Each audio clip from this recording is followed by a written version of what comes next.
West Bengal state university BA history honours first সেমিস্টারে যে major paper রয়েছে সেই পেপারের সম্ভাব্য প্রশ্নগুলো নিয়ে আজকের এই ভিডিও। তোমরা ফার্স্ট সেমিস্টারে এক্সামে কি প্রশ্ন পড়বে তাই আজকের এই ভিডিওতে বলা হবে বা আলোচনা করা হবে।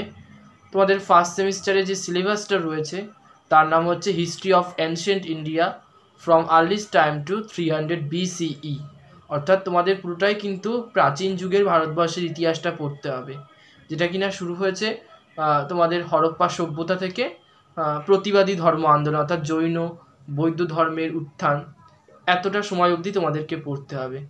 তো দেখে নেওয়া যাক যে তোমরা কি প্রশ্ন পড়বে।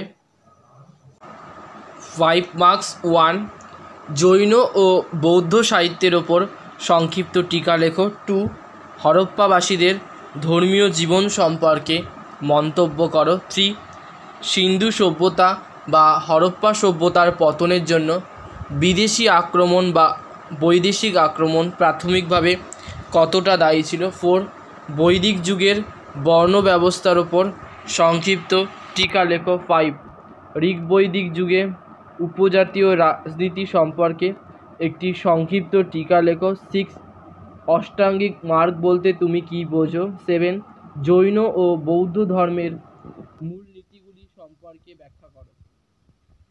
10 মার্কস 1, প্রাচীন ভারতবর্ষের ইতিহাস রচনার ক্ষেত্রে সাহিত্যিক উপাদানের গুরুত্ব নির্ণয় করো।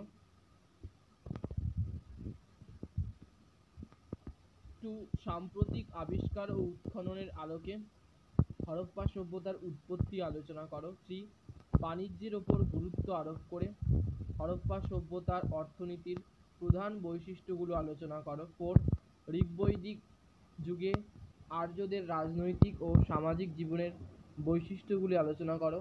পরবর্তী বৈদিক যুগে এক্ষেত্রে তুমি কি পরিবর্তন হয়েছিল।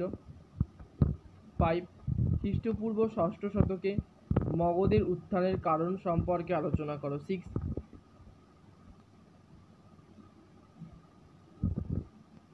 খ্রিস্টপূর্ব 6ষ্ঠ শতকে ভারতে প্রতিবাদী ধর্ম আন্দোলন গড়ে ওঠার পিছনে সামাজিক, অর্থনৈতিক এবং ধর্মীয় প্রেক্ষাপট। ভিডিওটি ভালো লাগলে অবশ্যই লাইক করে দিও এবং এই চ্যানেলে যদি নতুন হয়ে থাকো তাহলে চ্যানেলটিকে সাবস্ক্রাইব করে দিও, যাতে তোমরা সবার আগে এরকম ধরনের নতুন ভিডিও পেয়ে যেতে পারো।